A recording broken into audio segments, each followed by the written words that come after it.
Fíjese que entre más habla, más se enreda Maru Campos. Me acaban de hacer llegar esta declaración de Maru Campos que creo que se exhibe, que asume, que confiesa. A ver, suéltelos así este último video de Maru Campos.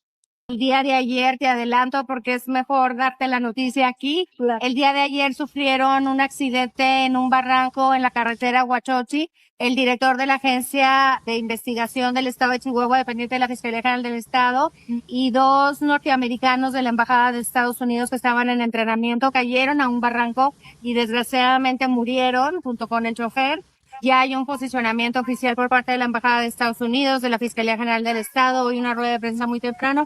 Fue un accidente y bueno, pues muchas veces se confunden a las personas y bueno, pues esto fue un accidente, me refiero al de los tres policías, se confunden, hay malentendidos, pero básicamente podemos hablar de que Chihuahua es un lugar en el cual se trabaja en colaboración para vivir con paz.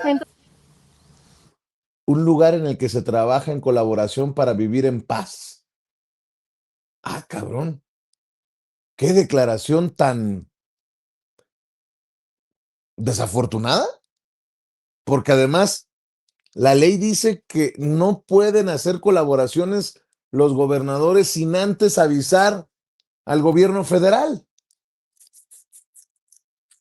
Yo creo que deberíamos de hacer, ayudar en estos esfuerzos para esclarecer todo y archivar todas estas declaraciones, Ceci, porque ya vimos que el fiscal está dispuesto a dar declaraciones del libro, del libro vaquero y la gobernadora con, por cierto, qué mal para mí, ¿eh?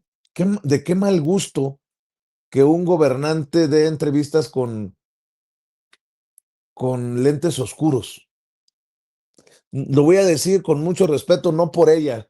Me acordé de lo que dicen en el barrio, lentes oscuros, marihuano seguro.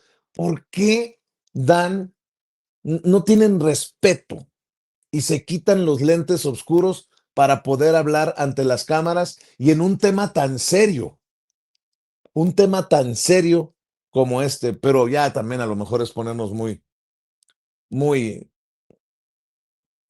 duros con la gobernadora de Chihuahua. Déjeme saludar al político, abogado, profesor, ex subsecretario de Gobernación en tiempos de Andrés Manuel López Obrador y gran amigo de este espacio libre como el viento, Ricardo Peralta, a quien saludo con mucho gusto para hablar de este tema de Chihuahua, para hablar de los cambios que se vienen en el partido, en Morena, incluso ya movimientos se empiezan a mover las piezas del rompecabezas con la salida de la consejera jurídica muy pronto, Estela Damián, que buscará ser candidata en Guerrero, y la mexicanización, el humanismo mexicano por el mundo. Mi querido Ricardo Peralta, gracias por llegar. Te mando un abrazo. Muchas gracias. Siempre, siempre será un honor estar aquí en este gran espacio de Sin Censura con mi amigo Vicente Serrano. Y Por pues son cierto, temas... qué hermosa camisa, maestro, ¿eh? Qué hermosa camisa. Parece. A mí me gusta mucho utilizar este tipo de vestimenta porque habla precisamente de lo que hoy quiero platicar, mi querido Vicente. Esta está hecha en Oaxaca, me la hizo llegar un compañero artesano que fabrica este tipo de guayaberas. Acuérdense que hay guayaberas en Yucatán, tenemos unas similares en Hidalgo, tenemos también, obviamente, las huastecas, que son preciosas, pero también en otras regiones de Hidalgo. También las tenemos en Oaxaca, que son maravillosas, que esta es una de ellas. Las chiapanecas, que son preciosas también, y son bellísimas. Y yo creo que eso, mi querido Vicente, qué bueno que tocas el tema, porque es de lo que quiero hablar, entre otros más que tú ya mencionaste, que tiene que ver con la mexicanización del mundo. Y me quiero referir a ello, por ejemplo, aquí está una prenda, pero más allá de lo que conocemos de la cultura de nuestro país, del arte de nuestro país, de los murales que están, por ejemplo, en el antiguo Colegio de San Ildefonso, los que tenemos en Palacio Nacional, el mural arquitectónico más grande del mundo, arquitectónico y pictórico más grande del mundo, que está en la Secretaría de Gobernación, en todo lo que es el patio central de la Secretaría de Gobernación que hizo el maestro Ariosto Otero. En fin, todo lo que podemos hablar de nuestra cultura, de nuestro pasado de más de 50 siglos, más de 5,000 años de historia, antes de que se formara nuestro país como lo conocemos hoy. Hablemos qué significa mexicanizar, qué significa la mexicanidad y lo que podemos dar al mundo entero respecto precisamente a nuestra forma de ser. Lo que hizo la presidenta, y poco se ha dicho de su participación en Europa, la reunión que tuvo en esta cumbre, en favor de la democracia, donde estuvo con el presidente de España, que estuvo con el presidente Lula da Silva de Brasil, que estuvo con el presidente Petro, particularmente con ellos, no por no mencionar al resto, pero particularmente con ellos, el gran mensaje que manda la presidenta Claudia Sheinbaum al mundo entero respecto a la postura de nuestro país. Además, en este emblemático lugar en España, al lado del presidente de España, reiniciando, que nunca concluyeron, pero quitándole quizá, vamos a decirlo de manera muy coloquial, una pausa que en su momento existió por diferendos con el gobierno de España. Las relaciones siempre han estado vigentes, pero en esa condición, lo que hizo la presidenta Sheinbaum de hablar de lo que México ha hecho como legado, donde se ha convertido en un santuario de refugiados españoles de otras partes del mundo, donde se gestaron, se organizaron, incluso hubo cierto patrocinio para gestas revolucionarias, como fue el caso de Cuba, la presencia de José Martí en el siglo XIX, finales del siglo XIX, donde vivió varios años, particularmente en lo que hoy ocupa las instalaciones de Casa Tlaxcala, que es algo también muy histórico. Se acaba de inaugurar, por ejemplo, el día de ayer, una exposición del maestro César Menchaca que se llama así, Mexicanizando al Mundo, y que tiene que ver con todo esto. Sí el arte, sí la cultura, como medios para estar presentes a través de este vehículo maravilloso que es la cultura nacional, pero cómo se puede influir a nivel nacional, a nivel mundial, con el discurso mexicano. Eso significa mexicanizar al mundo.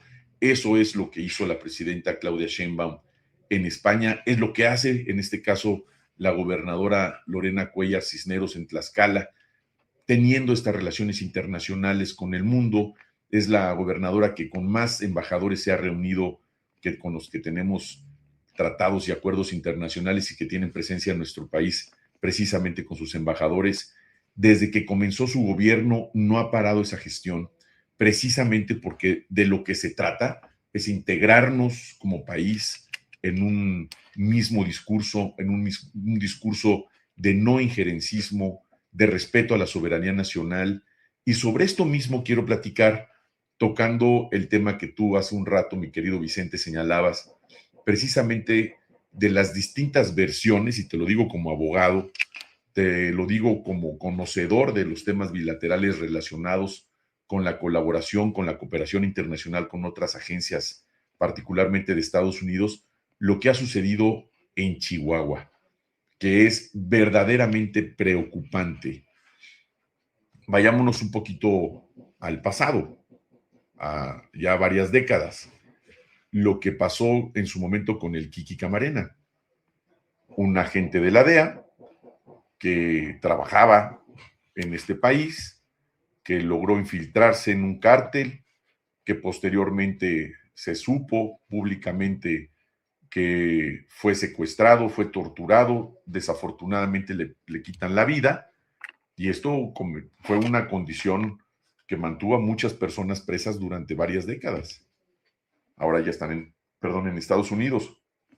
Pero el conflicto internacional de lo que representa que a un agente estadounidense de la agencia que sea pierda la vida en territorio nacional por el motivo que sea, si estaba realizando actividades de capacitación, si estaban participando ilícitamente de alguna operación policial en nuestro país, y lo digo así con todas sus letras, ilícitamente en nuestro territorio. ¿Por qué? Porque la federación es la única facultada para permitir, en virtud de la Ley de Seguridad Nacional, es la única facultada para permitir que puedan intervenir, si fuese el caso, en colaboración, agentes extranjeros. No ha habido participación de esos agentes extranjeros en nuestro país porque nosotros lo podemos hacer, porque se ha demostrado que el secretario de Seguridad, Omar García Harfuch, no solamente ha tenido y ha demostrado la capacidad de actuación, tiene una relación muy estrecha con las agencias estadounidenses, con el FBI, con la DEA, con Homeland Security, con CBP, con todas las agencias, y lo hemos visto en las redes sociales, en los medios de comunicación, la relación que ha tenido nuestro secretario, que además ha dado resultados extraordinarios como nunca antes en la historia se habían dado en nuestro país. ¿Qué necesidad de entorpecer esa relación?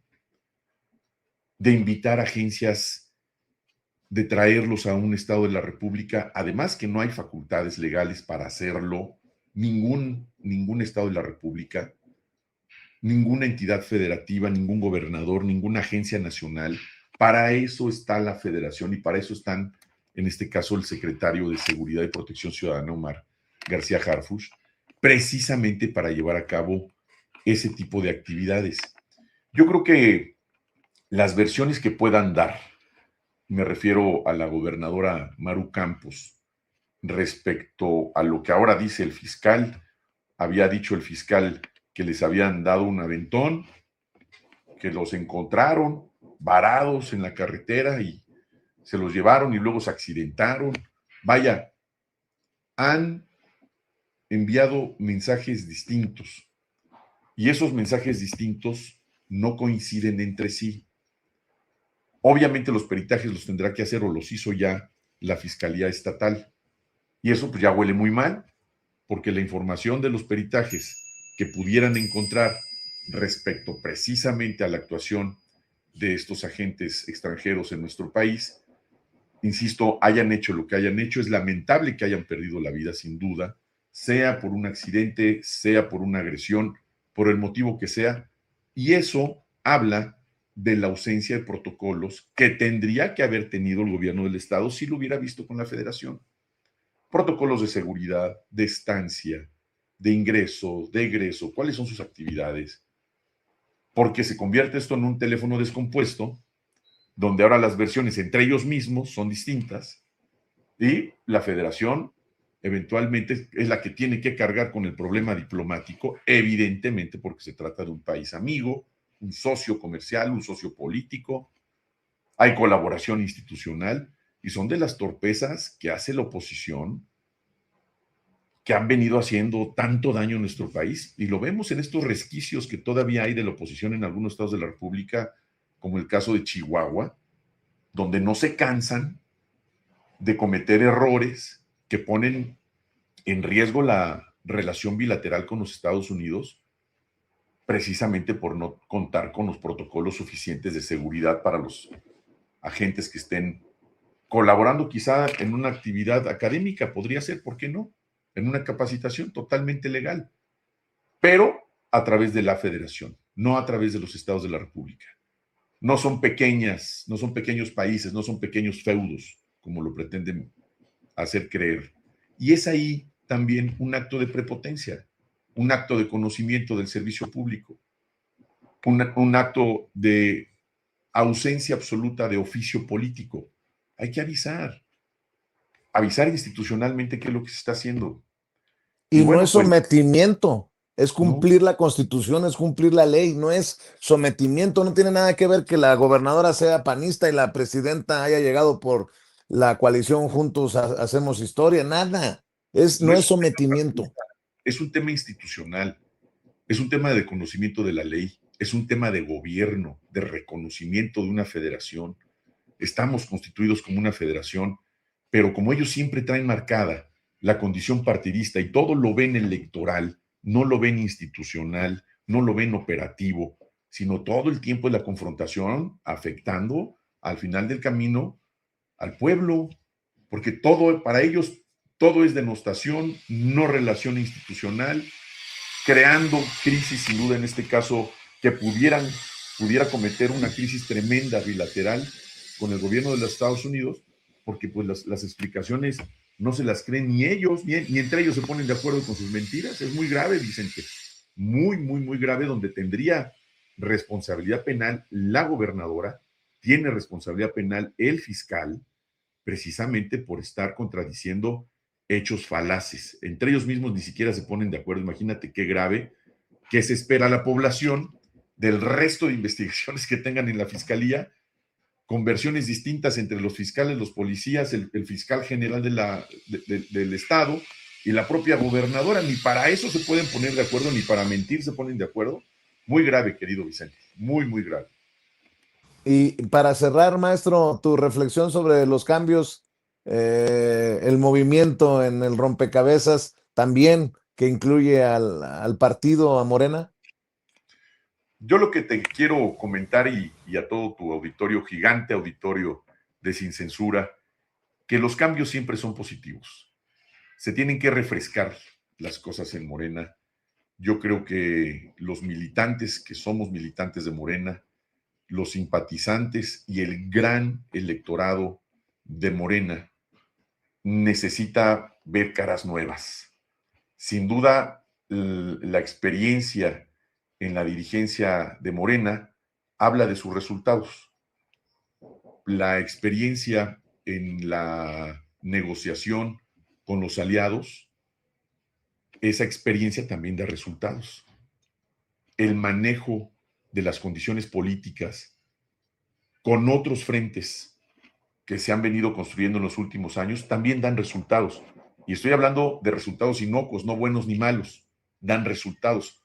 Una mala gestión, una mala colaboración, cuando no existe la experiencia, cuando no existe la humildad, la operación, la apertura, el conocimiento, cuando se sobrepasa la soberbia, imagínate ser sobrepasado en soberbia, también hay resultados. Insisto, nunca he dicho ni buenos ni malos, hay resultados, hay consecuencias, buenas o malas, y ahí están las consecuencias. Yo creo que le hace muy bien a Morena que se tome en consideración a gente de experiencia, a gente que tenga además antecedentes de haber llevado a cabo alianzas, no solamente con los partidos políticos que son bisagra de Morena, sino también que se envíe un mensaje político a los electores cautivos y ir por los nuevos electores de Morena. Si el tope son 36 millones para elegir a un presidente de la República, tendríamos que estar buscando por lo menos 10 millones más. ¿Es lo mismo tener 11 millones de afiliados convertidos en votos? Ya lo veremos. No es simplemente afiliar por afiliar, es convencer a la gente. Es que la gente se sienta contenta con los liderazgos, que los vean como líderes, que no sean imposiciones. Los liderazgos no se nombran, los liderazgos se ganan, la gente los reconoce, y los liderazgos en un partido político, en administración pública, en un equipo de trabajo, deben de ser reconocidos de manera natural. Cuando son impuestos, cuando son designaciones, no son liderazgos, son simplemente jefaturas.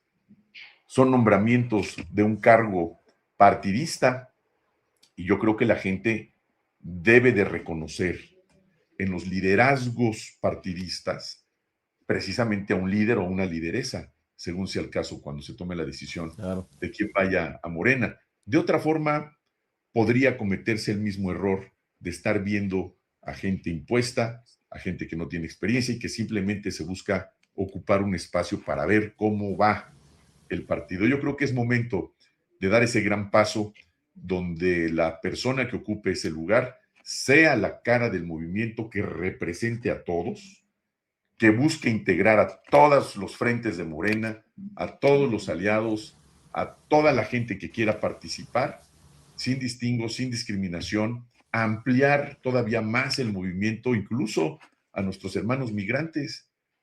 Imagínate lo que podría hacerse de movilización si tuvieran nuestros hermanos migrantes sus credenciales para votar, que son muy pocos, son miles nada más los que tienen tarjeta credencial para votar del INE en Estados Unidos. Lo conozco, lo sé porque he estado allá con ellos, con mis hermanos. Imagínate si esto pudiera ampliarse hacia Morena de Estados Unidos y movilizar a la gente. Es muy importante, pero se necesita hacer un trabajo muy intenso a nivel nacional, en otros países donde tenemos a mexicanos en el exterior y que pueden y deben ejercer su derecho al voto. Sin duda, lo deben de hacer.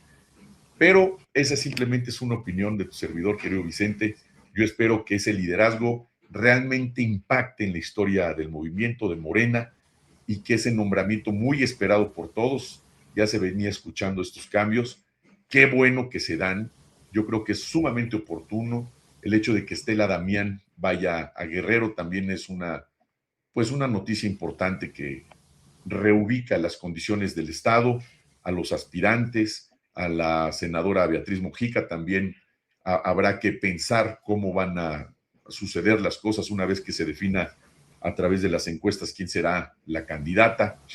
Y en fin, yo creo que todos estos movimientos que se han hecho y que nos hemos enterado públicamente todos hoy son benéficos para el partido, son benéficos para el país, pero principalmente la gente está esperando con mucha expectativa quién va a ocupar un lugar tan importante que represente realmente el discurso de la transformación para México.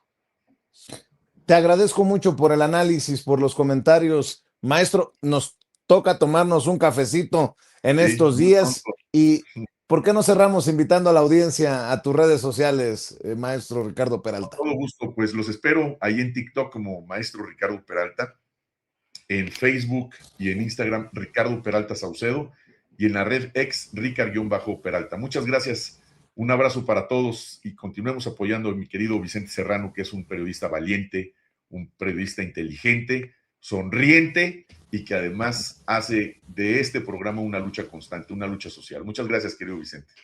Te agradezco mucho por tus palabras generosas, Ricardo Peralta, hablando con nosotros sin censura, y aprovecho para pedirles los likes, dele clic al dedito hacia arriba en nuestros esfuerzos independientes, alternativos y digitales. Esto que le estoy pidiendo